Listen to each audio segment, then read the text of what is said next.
Psalm 78. The Most High's kindness to rebellious Israel. A contemplation of Asaph. Give ear, O my people, to my law. Incline your ears to the words of my mouth.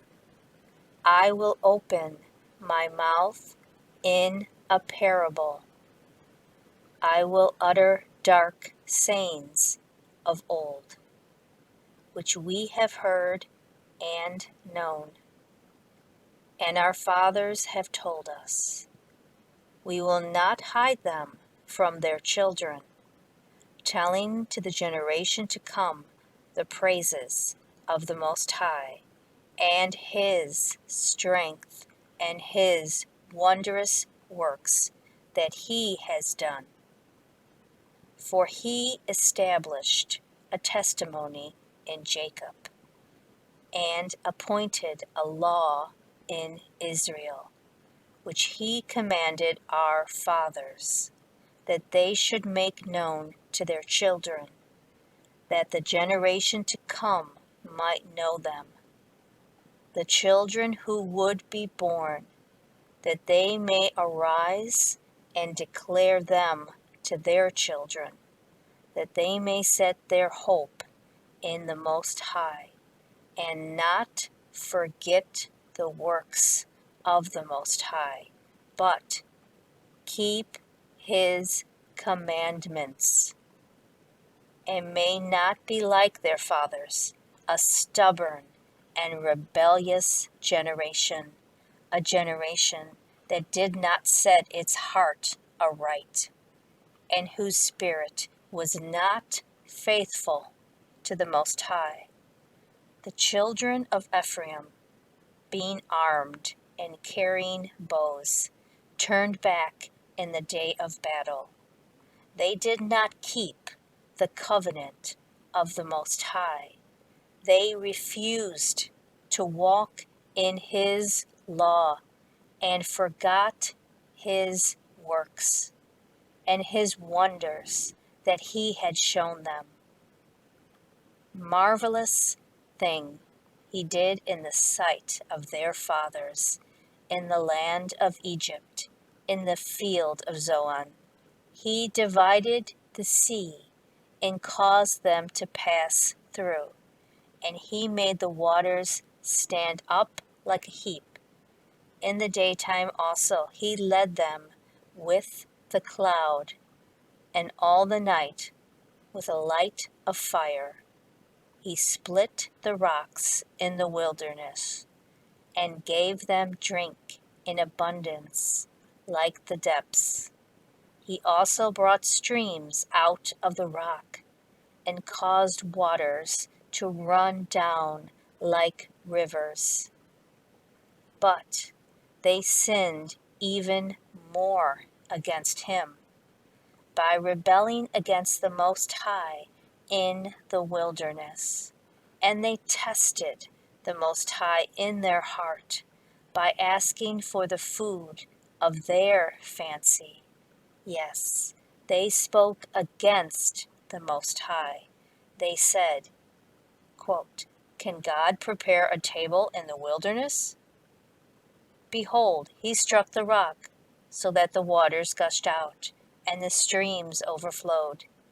Can He give bread also? Can He provide meat for His people?" Unquote.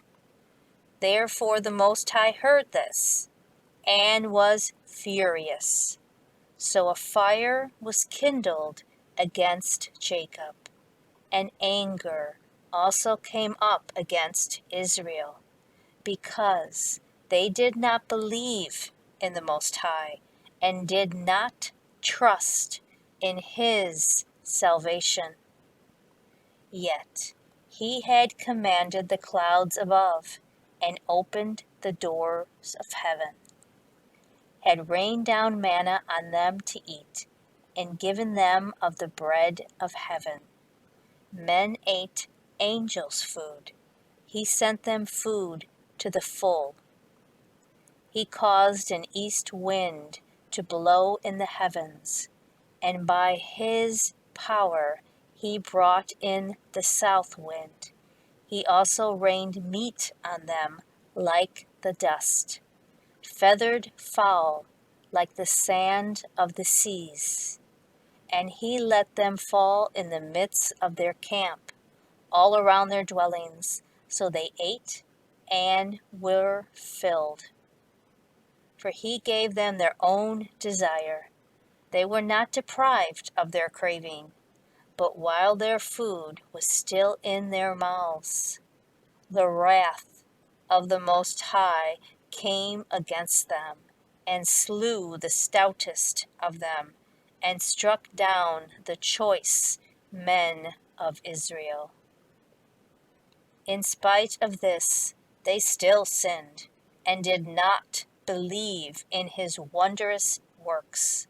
Therefore their days he consumed in futility, and their years in fear. Then he slew them. Then they sought him.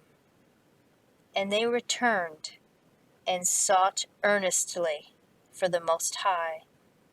Then they remembered that the Most High was their rock, and the Most High God their Redeemer. Nevertheless, they flattered him with their mouth, and they lied to him with their tongue, for their heart was not steadfast with him, nor were they faithful in his covenant.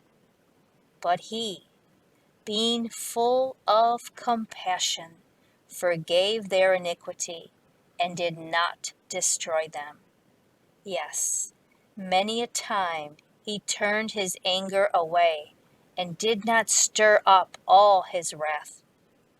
For he remembered that they were but flesh, a breath that passes away and does not come again. How often they provoked him in the wilderness, and grieved him in the desert. Yes, again and again they tempted the Most High, and limited the Holy One of Israel. They did not remember his power, the day when he redeemed them from the enemy, when he worked his signs in Egypt, and his wonders in the field of Zoan, turned their rivers into blood, and their streams that they could not drink. He set swarms of flies among them, which devoured them, and frogs, which destroyed them.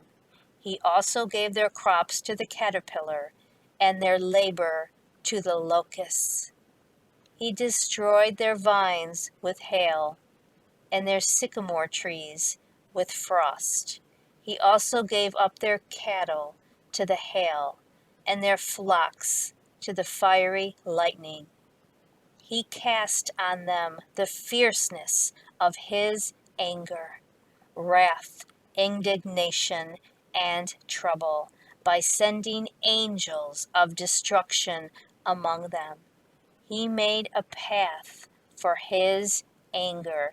He did not spare their soul from death, but gave their life over to the plague, and destroyed all the firstborn in Egypt, the first of their strength in the tents of Ham. But he made his own people go forth like a sheep, and guided them in the wilderness like a flock. And he led them on safely, so they did not fear. But the sea overwhelmed their enemies, and he brought them to his holy border, this mountain which his right hand had acquired. He also drove out the nations before them, allotted them an inheritance by survey, and made the tribes of Israel dwell in their tents. Yet they tested and provoked the Most High God, and did not keep his testimonies, but turned back and acted unfaithfully, like their fathers.